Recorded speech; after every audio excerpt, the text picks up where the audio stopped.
All right, so if you're seeing this, this means that it is too hot in La Brea Hall and I don't want to have class in person. So, what we're going to do today, instead of hosting class in 85 degrees and zero circulation, I'm going to go over this chapter of our textbook in this video. So, hopefully, hopefully it goes okay. If you're watching this and you have no idea what I'm talking about, that means I also uploaded this to my online class. So this is just business as somewhat usual. Anyway, so let me do something here to make it easy for me to connect. Okay. Intro. Okay. Hopefully this is a way for me to match up the screen recording with the video. Anyway, all right, cool. Moving on. So, really quickly, what I want to do is I want to start by going over chapter 5 in brief. One, because a lot of what's in chapter 6 is also stuff that we covered in chapter 5, or builds upon what we covered in chapter 5. But also, I didn't make a video for my online class for chapter 5, so this is going to be important for them too. Okay, so chapter 5 is about how to start a business. And really, this kind of just goes into the different types of businesses and how to form them, right? So let me just scroll down here really quick and we can get to the three major forms. So the three main types of businesses we're going to learn about in this course are these right here. And they are the sole proprietorship, which is a business that's owned and managed by a single person, a partnership, which is a legal form of business where there's at least two equal partners that own the business, and then a corporation, which is another legal entity that has authority to act on its own and is separate from its original founders. There's benefits and oh my goodness gracious, there's benefits and drawbacks to both of these things. Both or all three, I should say. Yeah. Cool. All right, so those are the three main types. We're going to go into some depth on these. So sole proprietorships make up a significant amount of the businesses in the United States of America, almost 3/4. Corporations make up 20%, and then partnerships make up 8%. That's pretty interesting, isn't it? We're going to scroll through these. Listen, this is like, I just now thought of this kind of thing, so we're going quick. Sole proprietorship. So there's many advantages to being a sole proprietor of a business, right? You have an ease at which you can start and end the business because it's just you. So there's not much for you to have to go through. You don't have to hire and fire a bunch of people. You just start up a lemonade stand and put the lemonade stand away at the end of the day. There's also the satisfaction of being your own boss and the pride that you get in owning your own business. You also have the opportunity to leave a legacy for your family or for the person you pass the business down onto. And you get to retain much more of the profits because it's just you. You don't have to spend that money, paying employees or, whatever it is that you're paying your money for. And you don't really get taxed differently than just the standard individual tax rate. So that's pretty cool. Something that you might not realize, because we sit and think about what type of businesses we might know about in our lives and what form does it take, right? Well, this little goofy slide here kind of makes you realize that you interact with sole proprietors all the time, even if you never leave your house. This kid here, who's probably like 35 now, was a YouTuber where he builds Legos, right?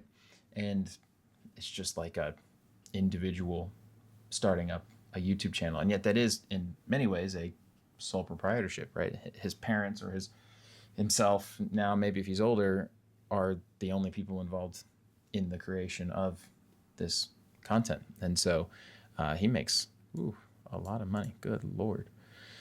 Sole proprietors don't have all benefits, though. They do have some downsides, and one of them is that they are unlimited in their liability. So if something were to happen in a business setting, right? Let's say that you somehow injured somebody. You're a lawn care company, sole proprietor. You go and cut people's grass and you hit a rock and the rock either goes through somebody's window or hits somebody and cuts them.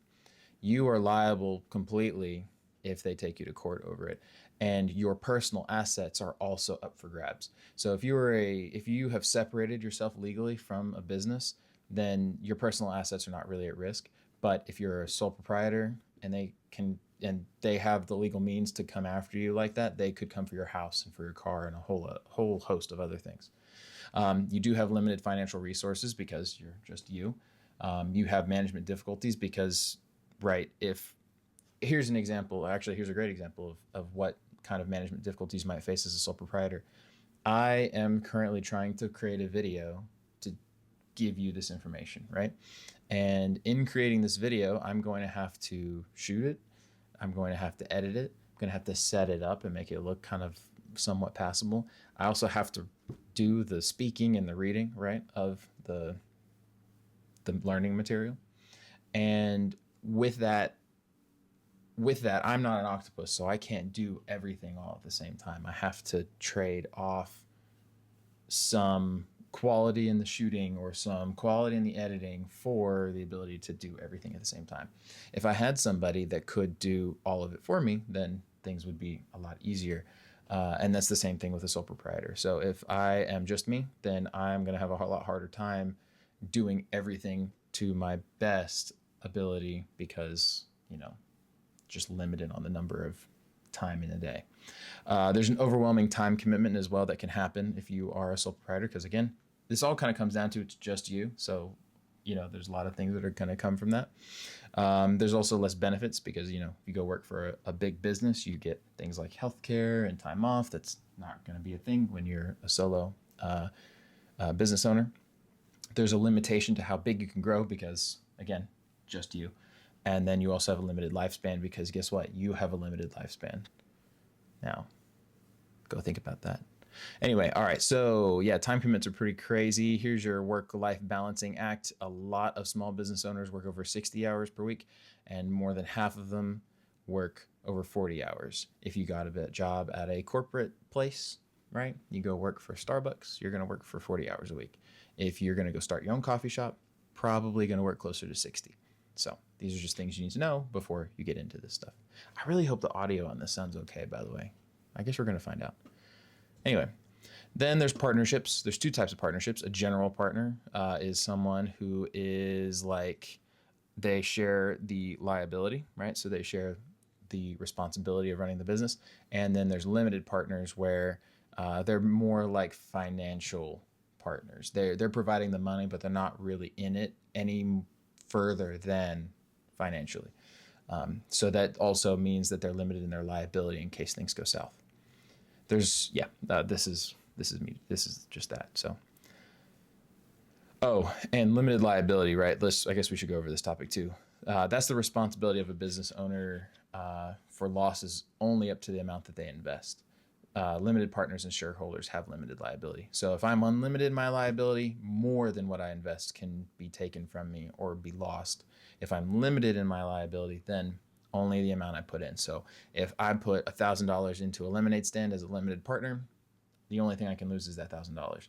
If I am a general partner, then I can lose the $1,000 and I can lose my house and my car and whatever else. So, keep that in mind. There's other forms of partnerships as well. There's master limited partnerships and limited liability partnerships. The first one is a partnership that looks like a corporation, but it's taxed like a partnership and it avoids corporate income tax, which is great. We love avoiding income tax here. And then there's LLPs, which are, it limits partners' risk of losing their personal assets to only their own acts and omissions and to the acts and omissions of people under their supervision. So basically, if there's two guys that run a landscaping company and one of them kicks a rock through somebody's window, that guy is responsible, but not the other partner, essentially. Read the book for more details on that. Partnerships. So there are a lot of advantages. You have more financial resources, of course. You have a shared management pool, and you can complement the skills of each person in the partnership. You can live a little bit longer, and you're still not taxed differently than normal, so that's great. Now, when coming up with the idea of a partnership, whenever you're considering, let me back up. Whenever you're considering forming a partnership, I think there's some questions that you should probably ask yourself and ask of the partner. And these are all here. So we talked about this in the class, but for those of you who didn't see it, there's a lot of interesting ones, right? How does this person respond to adversity? When things are going wrong, how do they handle it? Do they handle it well, or do they act rashly? These are things you need to know. Do you both share the same vision for the company's future? Because if you don't, probably not going to get very far. What skills do they have? Do they complement you, or are they similar to you? These are all really, really important questions to ask both of your business partner, but probably also your real life relationships. Anyway, there are some disadvantages to relationships as well as partnerships, and they are things like unlimited liability, depending on which way you form your partnership. You do have to divide up the profits. Dang it.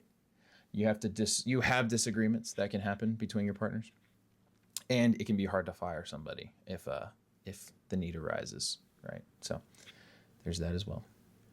Now let's scroll through here just a little bit more. Corporations. We love corporations here. They are state chartered legal entities with the authority to act and have liability separate from its owners, or what we would call its stockholders. It enables people, many people, to have a share in ownership. And you'll understand that if you've ever purchased a share of a stock before. You were technically a part owner in a business. Now, there's many advantages to corporations. Limited liability. Yes. There's the ability to raise more money for investment because you can get a lot of people involved. You can grow to a really, really large size because you're bringing in tons and tons of people. The perpetual life of the corporation means that when I'm done, if I'm the owner of a business and I've retired, the business still exists beyond me. So it can move on to a new CEO or a new, chairman or whatever, president. You can change ownership more easily. You can also attract talented employees because corporate structure allows for, more benefits and things like that. And then there's also a separation of ownership from management, which we'll see here on this graph. I know I'm going fast. You can put me on like 0.5 speed if I'm going too quickly. So here's sort of like the weird structure of how a corporation might work. So at the very top, you have your owners and stockholders, who will elect the board of directors. Then you have your board of directors who hire officers. Officers like CEO, CFO, CIO, all that sort of stuff. They set the corporate objectives and basically steer the ship. Then they also select managers. The managers will then supervise employees, and the employees will enact the corporate objectives. So we see here, sometimes I think maybe that this structure seems very, very tall, but in reality, there's actually, in many simply designed businesses like this, there's really actually not a super tall structure. I don't know, something to think about. Probably going to cut like half of what I'm talking about out of the video, so just keep that in mind. There's also some disadvantages to corporations, however. The initial cost is going to be a lot higher. Again, with expanded size and expanded scope of people, there's going to be a higher cost. Going to be a lot more paperwork, double taxation. Bummer. You're going to have to file 2 different tax returns. It's going to be maybe a little bit harder to end the business if you are that big. And there's going to be possible conflict, but probably real life conflict between stockholders and board of directors if they don't agree on the vision for the business.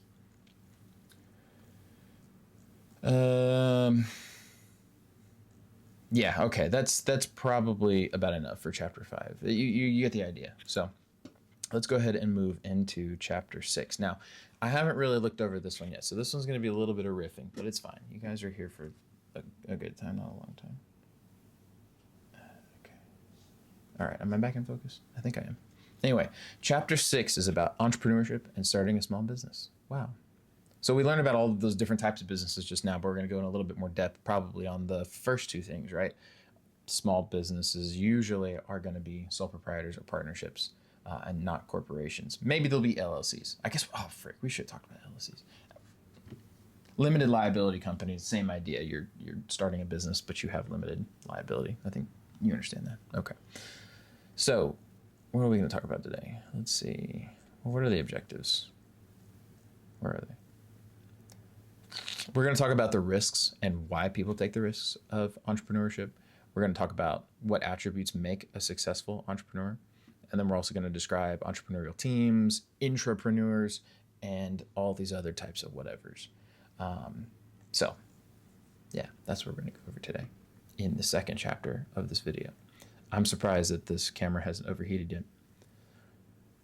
Anyway, entrepreneurship. What is entrepreneurship? Well, it is the idea that you are willing to accept the risk of starting and running a business. There are many notable entrepreneurs, but the book and, whatever, outline a few of them. One of them is a French immigrant named.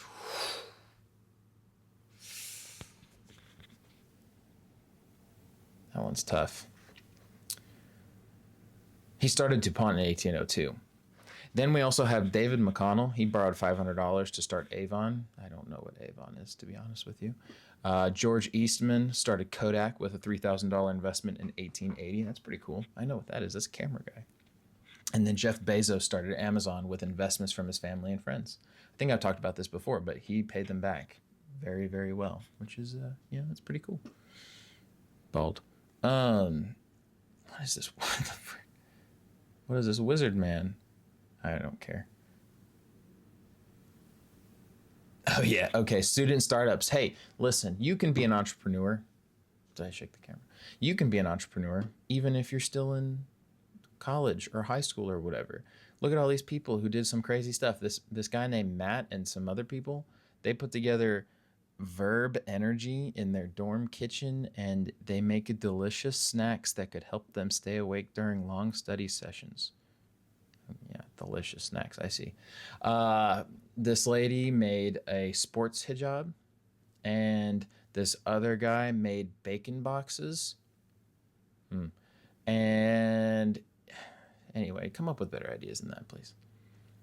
But listen, the point is, okay, I'm not sitting here saying, oh, you need to become the next Jeff Bezos. I'm also not saying that you need to be Bennett Byerly. I'm saying you're never too young to be an entrepreneur. And here's 5 reasons why, if you have a business idea, you should go ahead and start it right away. You have the potential for long-term returns because you're getting in on the ground floor. You don't have a mortgage or kids to take care of. That's a little presumptuous of the book. I don't know why it's assuming that you don't have a mortgage or kids to take care of. But if you don't, consider starting your business. You can survive on little funds and work long hours. Yes, pull yourself up by your bootstraps. There's no disruption to your career path because it hasn't really started yet. That's true. And you're more adaptable and have a higher risk tolerance at a younger age. Yeah, I can see that. That sounds pretty good. You're also never too old to be an entrepreneur either. More Americans are working over the age of 65. The book likes to frame that as if that's a good thing. Maybe it is. I'm kind of against the retirement as a concept, I think. But there's a little bit more than just older people just want to keep working. It's also they kind of have to. But that's another topic for another time. And older entrepreneurs have greater experience and more financial resources, because stocks or something. I don't know.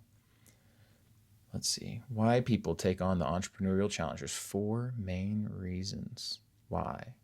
Opportunity, profit, independence, and the love of the game or challenge.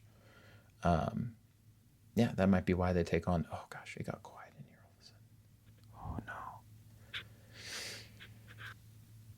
What does it take to be an entrepreneur?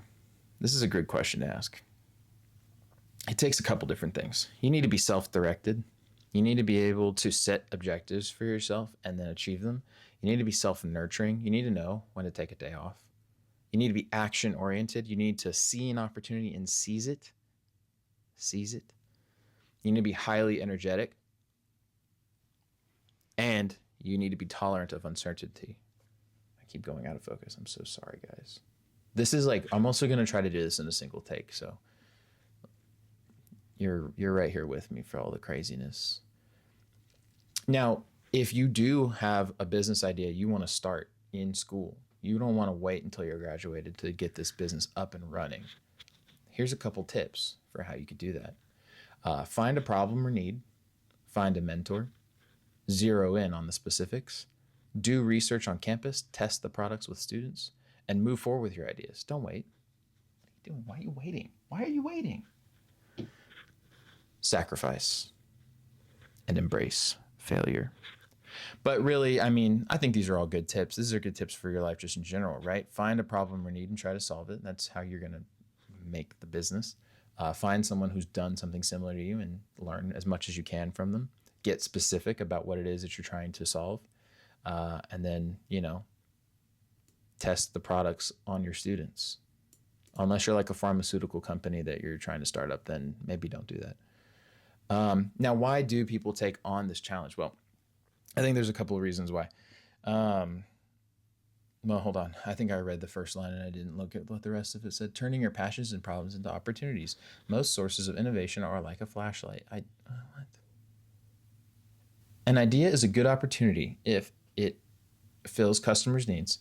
You have the skills and resources to start the business. You can sell the product or service at a reasonable price. Yeah, sure. That's all great. Now entrepreneur is not just a single guy, right? It could, or girl. It could also be a team of people who have different experiences that all come together to create something greater than themselves. Teams can combine their creative skills with production or marketing skills from the start and ensure more cooperation and coordination among functions. Wow. Now, here's another term you might want to be interested in hearing: intrapreneurs. What is an intrapreneur? It's a hard word to say. They're creative people who work as entrepreneurs within corporations. So, if in a kind of certain sense, Cumberland has a few intrapreneurs, people who work for the school but then have their own ideas and pitch to the higher ups, new programs and things like that. So, a lot of things happen. Like Cumberland has added a lot of new majors over the years and added in new kind of classes and opportunities and stuff like that. And that's come from people that you could kind of almost consider to be an entrepreneur. Now, apparently some other examples of entrepreneurs would be people that use existing resources to launch new products within a company. So the Post-it note from 3M started within an entrepreneurial spirit. I don't know, whatever. The Mac, apparently. And then the PlayStation from Sony, which is really cool.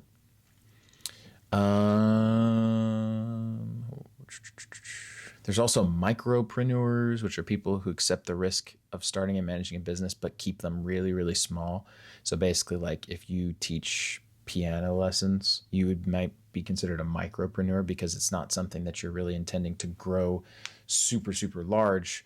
And you can do it whenever you want, So that would be an example of a micropreneur. Oh, yeah, there we go. Look at that. I was already ahead of myself. What else is there to talk about? I don't care about home-based businesses. You understand what that is. I think that's pretty...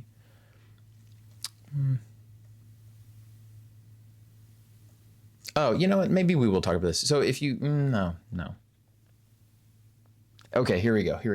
I like this. The home-based business thing is whatever, but I think that this is a great little pictograph of questions you should ask yourself if you are ready to take a job that you might work from home. If you don't know the answer, can you figure it out? Yes or no? You can follow along and checkbox the screen if you want. If you're hardworking, self-directed, and disciplined, maybe you are ready to work from home. If you're organized, you can multitask. If you don't mind working longer hours, if you're able to be alone for extended periods of time, probably you'll do okay. And your friends and family don't just like barge in and start freaking out at you if you're like working for too long or something. I don't know.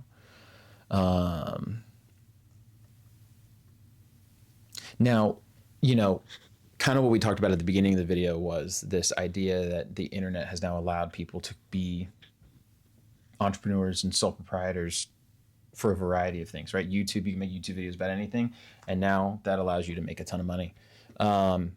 And the way that you're going to be more successful online with your business is by establishing an identity and boosting your presence as much as possible. So these are some ways that you can do that apparently. So, like I said, you can establish your identity. You got to you have to have a name for yourself, make accounts that are all like similar and easy to find.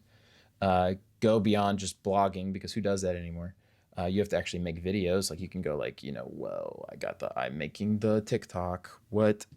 You can look out for opportunities, right? For sponsorships or for events and things like that to go to. Remember the other forms of marketing like Twitter and at billboards. I don't know.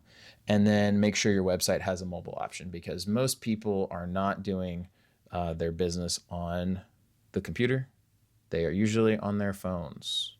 So hop on there, make it look good. Use Framer or Figma or something. I don't know. What is Squarespace? Whatever you see the ads for. And be friendly.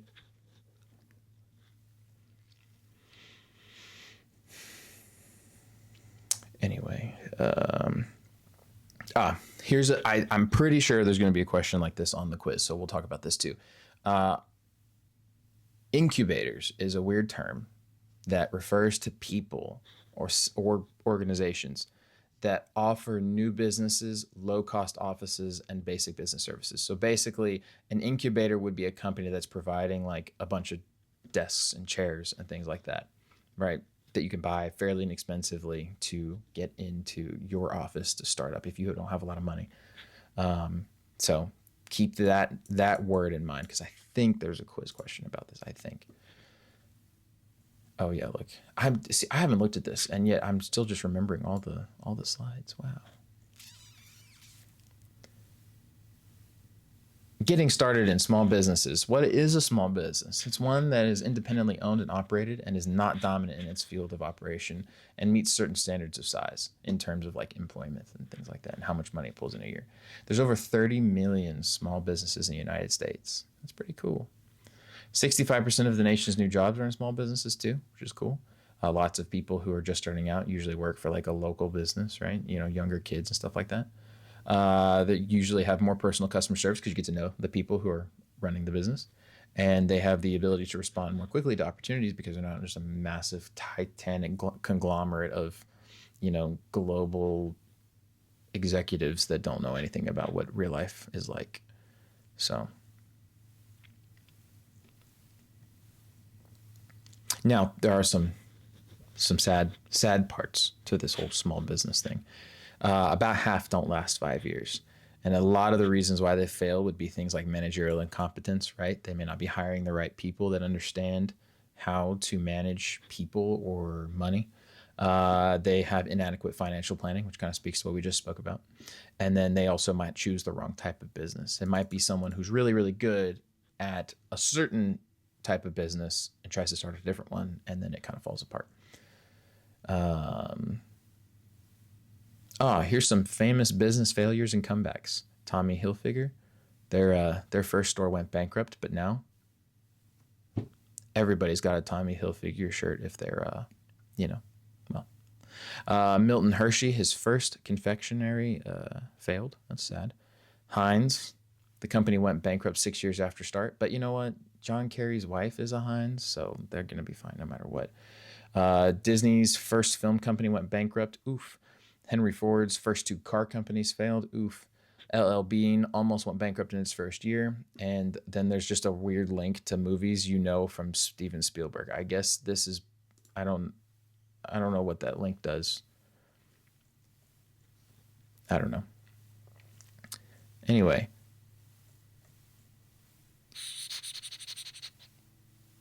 Yeah, okay. One of the things that we talked about a second ago was how you should find a mentor and somebody to learn from, right? Well, something you should probably do. Am I in focus? I don't know. You know, when you're trying to do that, you want to learn from others. Obviously, take classes on small business and entrepreneurship. That's what you're doing right now. Talk to and work for successful local entrepreneurs would be great too. Get some experience, go out into the field and just start working, and then maybe start a part-time small business like a lemonade stand or a photography gig, or I don't know. There's a lot of things you can sell. And then go ahead and just take over a successful firm. Serve as an apprentice and then eventually take over once the owner steps down. Become a blacksmith and make swords or something. I don't know. Okay, this is probably good to have. All right, so listen, when you're coming up with the business, when you've got your business idea, yeah, sorry, my camera died. We'll be right back. Okay, all right. Hey, listen, welcome back. The camera stopped recording. Oh well. Your business plan. That's what you want to have when you want to have that part figured out once you've figured out what you're going to do. A business plan is a detailed written statement that describes the nature of the business, its target market, the advantages the business will have in relation to its competition, and the resources and qualifications of the owners. So this part's going to be really important for your group project you're going to start working on. You're going to come up with your business idea and then create a business plan, which we've already kind of, figured that part out, that first part out. But yeah, and it's gonna the thing that it does is it forces potential owners to be specific about what they will offer, and it's mandatory most of the time for talking with people who are going to give you money, right? If I don't know what you're going to do, then I don't really want to give you money to do it. So be specific and put one together so that you can get some money. A good plan can take a long time to prepare, but I'm giving you guys like a month. A good executive summary catches interest and tempts potential investors to read on, so make sure you do that. And then getting the plan into the right hands is almost as important as getting the right information on it. You see this. I think either you have watched Shark Tank or you're going to watch Shark Tank. I'm not sure. But, oh, my camera's getting hot. This isn't good. We're going to go quick. Nah, whatever. Here, look at this. The outline of a comprehensive business plan. This is pretty much exactly what you're going to be doing in your group project. So keep that in mind. Come back to this. This is slide 50 of 74 on chapter 6.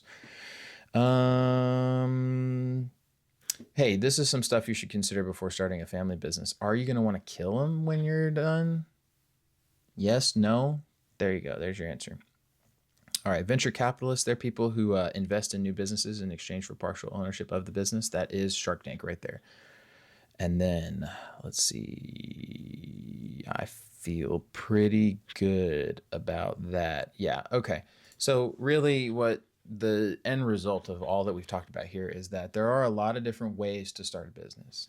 And there's a lot of benefits to choosing one path over another path, but it's something you need to be aware of because there are also downsides. Um, Whether you are trying to start a lemonade stand, like we've talked about many times, or you want to be a YouTuber, or you want to be a window cleaner, right? You're going to need a lot of different um, traits in order to be successful. And hopefully, I know we kind of ran through this really quick, but hopefully this kind of gives you an idea of maybe what you would want to do with your own life and your own business idea, or two, what your business project is going to look like when you guys get down to it. Anyway, so if I can put this video together in enough time, hopefully this means this will be replacing our class for the day. The last things that you need to remember to do is this assignment on management feedback. This one's fun. You have to go to a business and ask to talk to the manager and provide constructive criticism.